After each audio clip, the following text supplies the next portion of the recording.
মৃত্যু যে কোনো দিন হতে পারে, যে কোনো মুহূর্তেই হতে পারে। মৃত্যু তোমার ইচ্ছার অধীন নয়। তুমি তোমার ভিটার দালান গেঁথে শেষ করতে পারোনি বলে মৃত্যু তার জন্য দাঁড়িয়ে থাকবে না। তুমি তোমার পাওনা গণ্ডা পুরোপুরি আদায় করতে পারোনি বলে মৃত্যু তার জন্য অপেক্ষা করবে না। তোমার পাপের প্রায়শ্চিত্ত হয়নি বলে সে তোমাকে সময় দেবে না। তোমার পূর্ণের পরিধি প্রার্থনা অনুযায়ী বিস্তারিত হয়নি বলে সে তোমাকে নতুন মেয়াদ দেবে না। তার সময় মতন সে এসে যাবে এবং তোমার প্রাণ হরণ করে নেবে।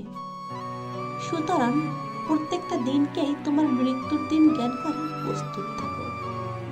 এমন ভাবে প্রস্তুত থাকো যেন যে কোনো সময় তুমি মরে গেলে তোমার অন্তরে কোনো আফসোস থাকবে না। হরে কৃষ্ণ।